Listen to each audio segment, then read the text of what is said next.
We teach. आज हम करेंगे बायोलॉजी क्लास 9th का गेस्ट पेपर 2024 का। हम नीचे से ही स्टार्ट करते हैं।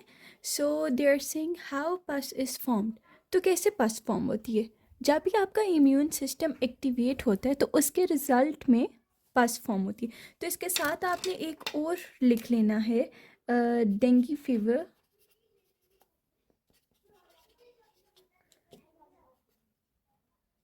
इफेक्ट ऑफ डेंगू फीवर,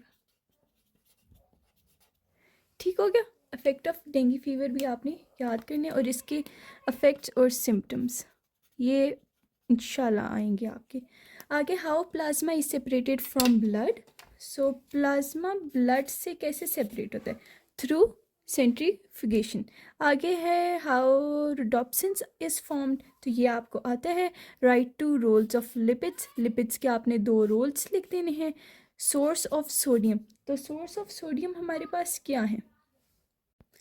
तो सोडियम के हमारे पास सोर्स क्या हैं आपको पता है? सूप, चीज़। और एक और अच्छी चीज़ बताऊं, पिज़्ज़ा भी आपका सोडियम की सोर्स है। High amount of sodium is present in pizza. New बात होगी but it's informative for you. और source of vitamin A. Vitamin A की क्या सोर्सेज होती हैं? Liver, fish and eggs. तो ये हो गया। आगे differentiate between lock and key model and induced fit model. तो लॉक एंड की मॉडल, इस नाम से ही आपको पता चल रहा है कि लॉक एंड की मॉडल में क्या होता है कि जो आपका एक्टिव साइड होती है ऑफ एंजाइम, ठीक है, एंड एक सबस्ट्रेट होता है। तो सबस्ट्रेट और एक्टिव साइड ऑफ एंजाइम की शेप्स बहुत डिफरेंट होती हैं, ठीक है, और एक्टिव साइड मोल्ड नहीं करती। Whereas induced fits model अपनी एक्टिव साइड को जैसा सबस्ट्रेट होता है उसी तरह ही अपने को मोल्ड कर देती है, ठीक हो गया। तो ये डिफ्रेंशिएट भी हो गया है। देखें, आपको कोई भी ऐसे एक्सप्लेन नहीं करेगा। आपको ये मैं जो थोड़ा थोड़ा बता रही हूँ ना कि हो जा एक्टिव साइड मोल्ड हो जाती है, पिज़्ज़ा है, लिवर एग है, विटामिन ए की, लिपिड्स के रोल, प्लाज्मा ब्लड से सेंट्रीफ्यूगेशन के थ्रू होती है सेपरेट। तो ये आपको और कहीं भी नहीं बता रहे। आपको वो क्वेश्चंस दे देते हैं, बट हम आपके लिए स्पेशल क्वेश्चंस को भी अलहदा से सॉर्ट आउट करते हैं कौन से इंपॉर्टेंट है, और फिर उनको आपको उनकी एक्सप्लेनेशन के साथ बताते हैं। क्योंकि देखें, अभी आप एक दफ़ा वीडियो देख रहे हैं ना, कुछ तो आपके जहन में रहेगा ना, आप इंशाल्लाह अच्छा तैयार भी करेंगे, बट कुछ तो रहेगा, और उधर अगर सवाल आ जाता आप लिख सकते हैं। तो इसी के लिए आप हमें अभी फॉलो करें एंड यूट्यूब चैनल पे आप जाके हमें सब्सक्राइब करें, so you don't miss out any new video. So आगे है differentiate between anabolism and catabolism. Anabolism and catabolism आपको पता होना चाहिए। एनाबॉलिज्म क्या होता है? छोटी चीज़ों से मिलकर एक बड़ी चीज़ बनती है, और कैटाबॉलिज्म में बड़ी चीज़ से टूट के छोटी चीज़ें बनती हैं। Is it clear? How enzymes lower rate of activation energy, बहुत इंपॉर्टेंट है, आपकी बुक में भी लिखा आपको आता होगा। How to temperature affect the rate of photosynthesis. Rate क्या है? उसकी स्पीड। तो जितना टेम्परेचर इंक्रीज करेगा उतना ही रेट ऑफ फोटोसिंथेसिस इंक्रीज करेगा। अब टेम्परेचर क्या है? सनलाइट से जो हीट होती है, जितनी सनलाइट ज़्यादा होगी उतनी ही फोटोसिंथेसिस का रेट ज़्यादा होगा। अगर कम होगी तो वाइस वर्सा है उसका, ठीक हो गया। आगे है what is glycolysis, where does it take place. Glycolysis की आपने डेफिनेशन लिखनी है। लाइसिस का मतलब क्या होता है आप बताएं। Where does it take place in the cell.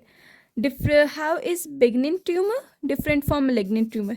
एक है परमानेंट ट्यूमर होता है, एक जो इन्वेड नहीं करता डिफरेंट जगह, ठीक है, और एक होता है बिगनिन जो एक ही जगह रहता है, ठीक हो गया। तो डिफरेंट जगह, ठीक है, और एक होता है बिगनिन जो एक ही जगह रहता है, ठीक हो गया। तो ये आपके पास है malignant एंड बिगनिन। एक होता है जो एक ही जगह रहता है और एक इन्वेड करता है। Why crossing over during meiosis is essential for genetic diversity। तो ये आपका important है एंड आपको दिया गया है आपकी बुक में। आगे है आपके पास what would have happen if quina tree was not discovered। क्या होता अगर क्वीना ट्री डिस्कवर ही ना होता ऑन प्लेनेट अर्थ होता ही ना, तो इसका क्या रिज़ल्ट होता, तो ये आपने बताना है। आगे है right steps of solving a biological problem. आपने स्टेप्स लिखने हैं बायोलॉजिकल प्रॉब्लम कैसे सॉल्व की जाती है। Right the names of vegetative organs of plant, ये नेम्स आपने बस इनलिस्ट करने हैं। आगे है डिफाइन स्पीशीज़, एंड आगे आपने इंडेंजर्ड स्पीशीज़ को डिफाइन करके उनकी टाइप्स लिख देनी है। Is it clear. आगे है list any 4 careers associated with biology. Biology से लिंक्ड 4 करियर्स आपने इनलिस्ट करनी है। आगे ये भी आपका क्लास 9th का गेस पेपर है। बच्चों गेस पेपर क्या होता है, ये एक गेस होती है। गेस को उर्दू में क्या कहते हैं, तो गेस आपका ये पेपर है, it's not your original paper which is coming in your board exam. हम एक गेस देते हैं, अपने इतने ईयर्स के एक्सपीरियंस से आपको बताते हैं कि ये गेस आ रहा है इस साल, ठीक है। चांसेस हैं इन क्वेश्चंस के आने के, ठीक है। आपने अपनी पूरी तैयारी करनी है, एंड इन द एंड जब आप रिवाइज करते हैं एक दफ़ा, तो आपने इन क्वेश्चंस को पक्का कर लेना। और विदाउट वेस्टिंग आवर टाइम हम बायोलॉजी पे वापस आते हैं। एंड अच्छा आपने करना है, अभी आप पढ़ते हैं वो right names of products of photosynthesis. Products photosynthesis के आपने लिखने, तो बता सकते हैं आप कौन से हैं, कमेंट को बता देती हूँ। प्रोडक्ट आपका इधर क्या है, ग्लूकोज, ठीक हो गया। आपसे वो पूछ भी सकते हैं कि किसकी प्रेजेंस में फोटोसिंथेसिस होती है, तो किसकी प्रेजेंस में होती है, सनलाइट की। फिर आपसे वो भी पूछ सकते हैं क्या होता है प्रोडक्ट, और सबस्ट्रेट भी कह सकते हैं आप, और रिएक्टेंट्स भी कह सकते हैं।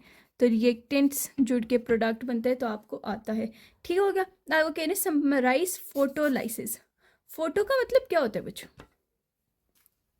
Photo means light and lysis mean break down.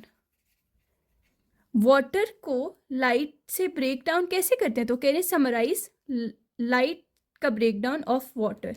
आगे एक्सप्लेन बाइनरी फिशन, तो एक होता है फ्यूजन और एक होता है फिजन।